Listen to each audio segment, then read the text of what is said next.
Boa noite, família Uivos. Relato: Lobisomem, um monstro na beira da pista.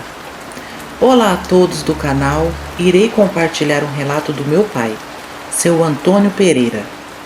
Meu pai teve uma experiência muito assustadora com um lobisomem no comecinho dos anos 90. Foi algo que marcou muito a vida dele e o fez mudar muitas atitudes depois disso.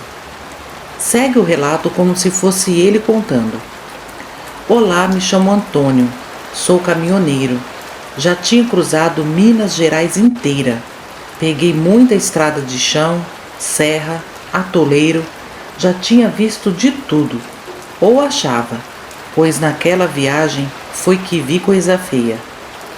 Era início dos anos 90. Depois de 3 anos tombando carga somente dentro de Minas, meu patrão me deu uma carga de soja para levar até Goiás. Era a minha primeira viagem para fora do estado. Nessa época eu era jovem, 26 anos. Saí de Uberaba no fim da tarde. Queria ganhar quilometragem e quando vi, já estava madrugada dentro, sozinho na estrada. Sem um carro, sem uma luz, só o farol cortando a escuridão e a mata fechada dos 2 lados da pista. Não me lembro ao certo as horas, mas devia ser passar das 2 da madrugada. Do nada, comecei a sentir um troço esquisito, uma sensação muito ruim, um arrepio na espinha sem explicação. O vento estava muito forte, então achei que estava ficando gripado, mas continuei tocando firme o caminhão.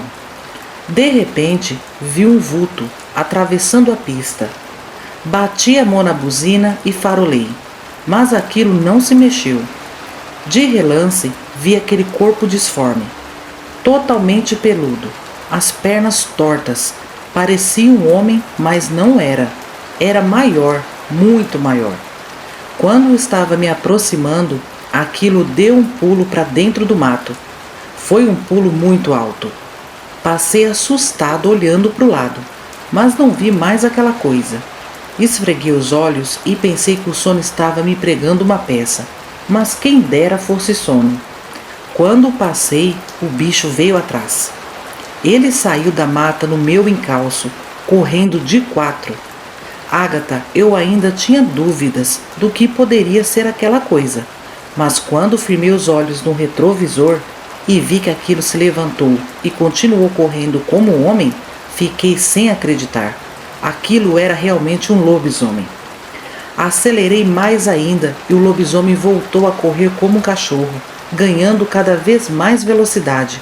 Então acelerei tudo que podia. O motor berrava, mas não adiantava. O desgraçado acompanhava. Comecei a rezar até o Pai Nosso, e nesse momento senti a primeira pancada. A fera estava investindo contra a traseira do caminhão.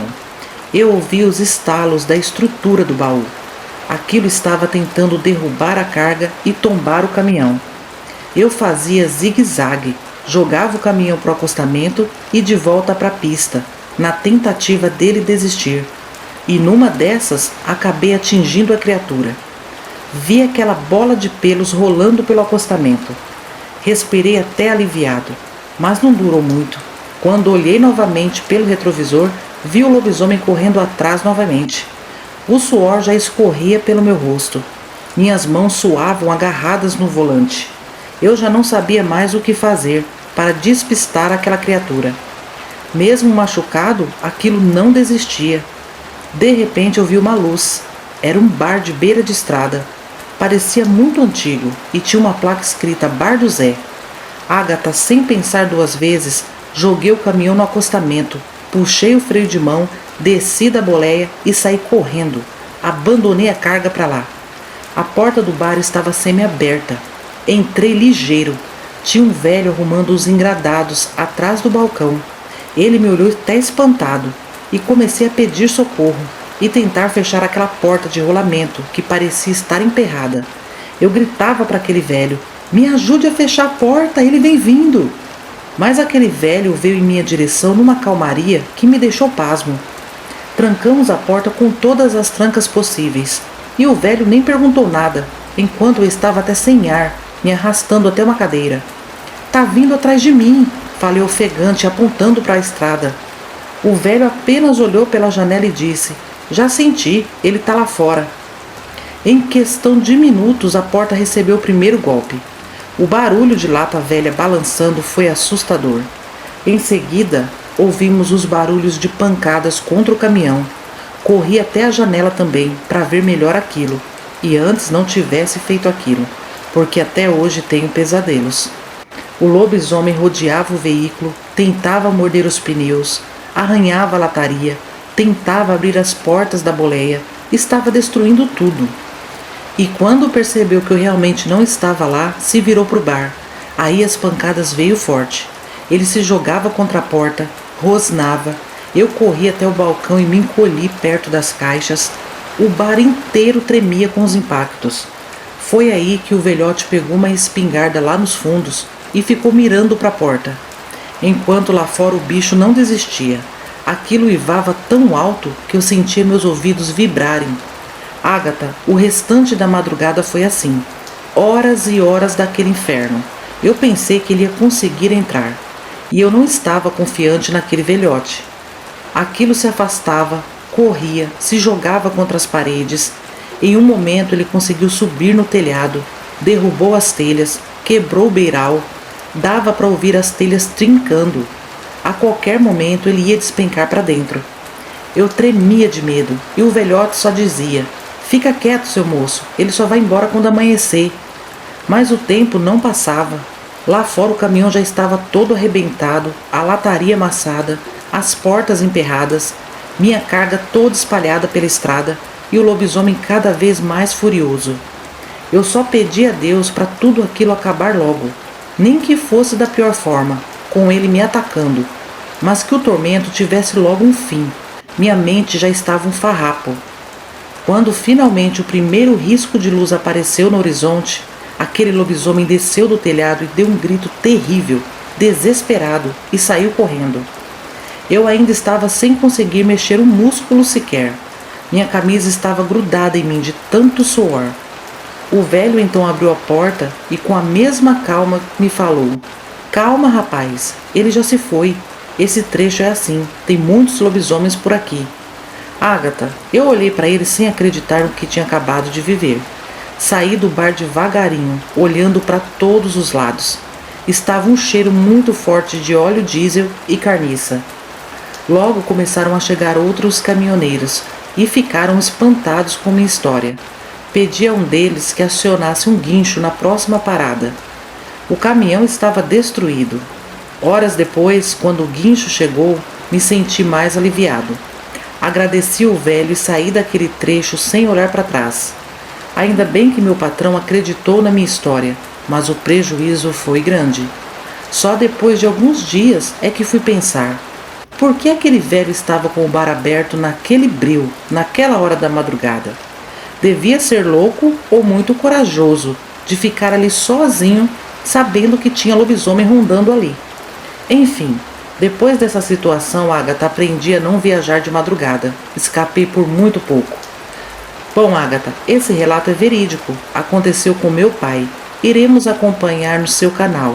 Muito obrigada e boa noite. Lobisomem da ilha de Itacuruçá, Rio de Janeiro. Olá, Ágata e inscritos. Meu nome é Letícia.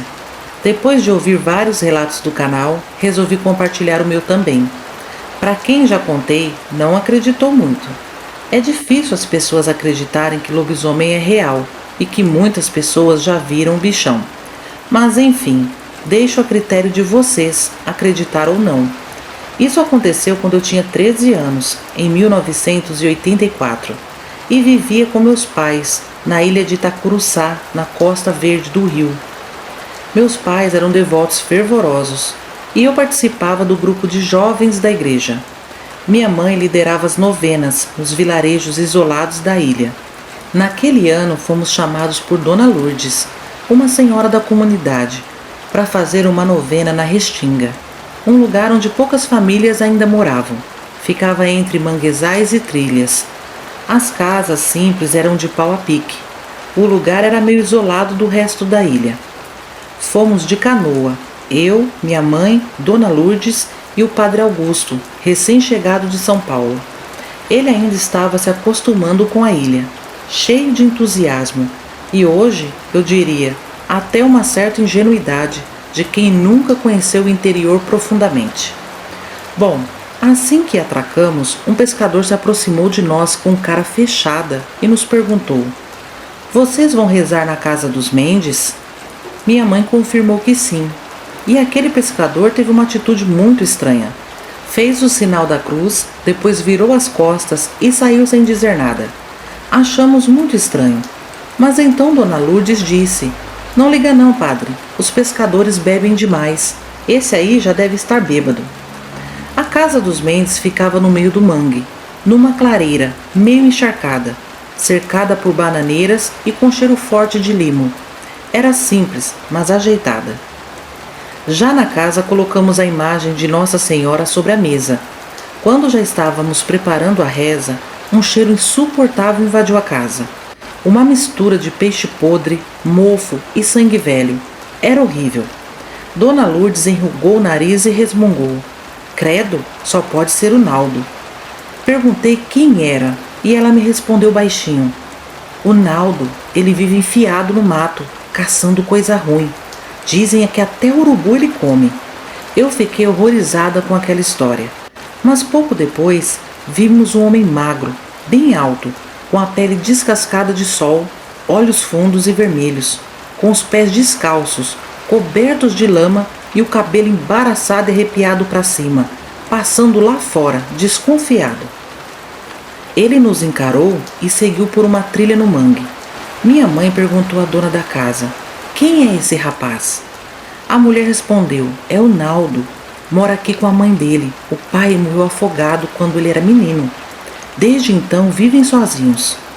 O padre Augusto, tocado com a situação, falou: "Vamos até a casa deles, chamar a mãe para a novena."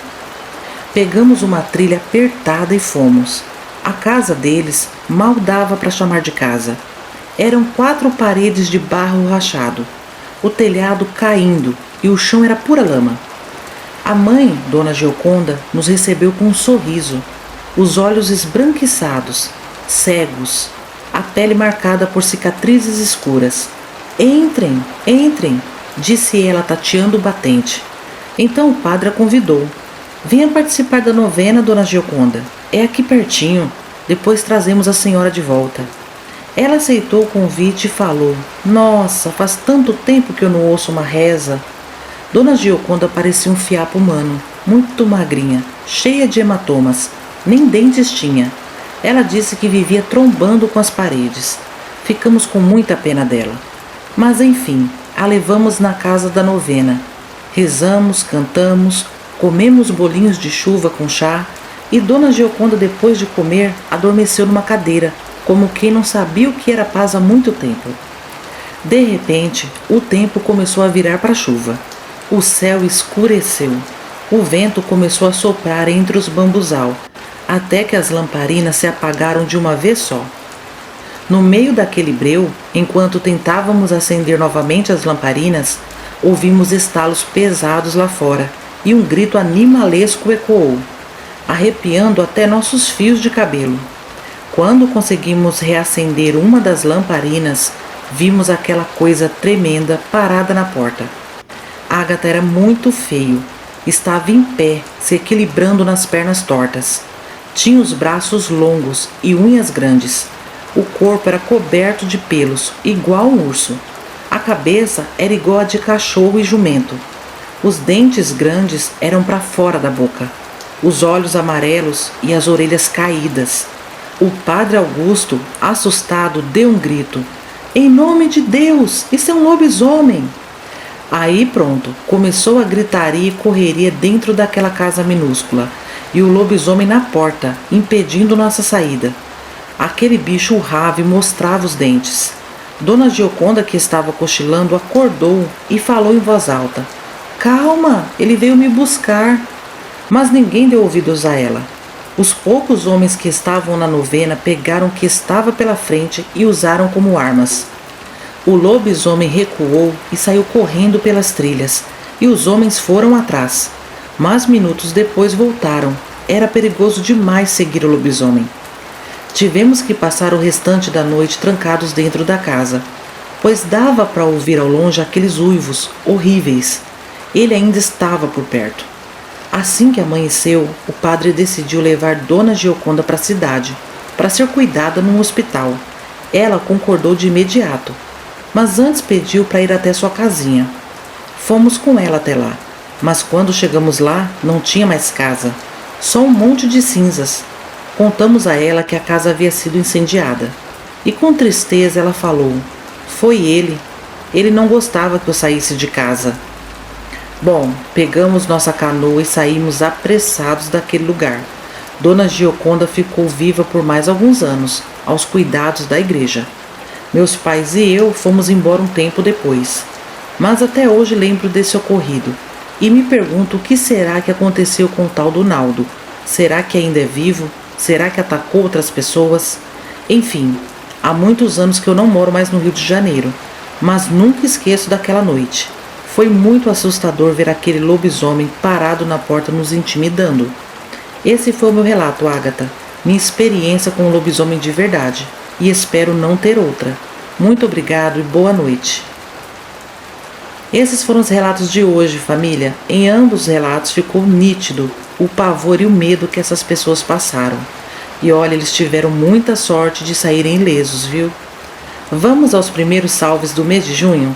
Vai um salve para Eliane Nascimento, Jonas Luiz, Joana Santos Saraiva, Endi, Evaldo Ribas, Elisandra Cruz, Severina Barbosa, Lindar Ciana, Daniel Eduardo, Marisa Oliveira, Cabano Doca, João Passoni, Maria Alves Menezes, Ana Paula Ribeiro, Rosilda Pereira, Rosimeire Ramos, Ana Paula Oliveira, Simone Fagundes, Francisco Oliveira, Hélios de Castro, Carla Aparecida Bueno, Diva Gomes, Iraci Souto, Divina da Silva, Suzane Palim, Verdades Inconvenientes, Valdênio Oliveira, Rosana Souza, Eliezer Gonçalves, Marcos Rodrigues, Guilherme Martins, Hélio da Silva, Adria Costa, Cláudia Motola, Neia Oliveira, Carlos Marques, Cândida Rosa Souza, Angélica Guimarães, Ailton Marinho, Eduardo Nascimento, Adeltale Venega, Orlando Alcovias, Iramir Soares, Maria de Fátima Soares,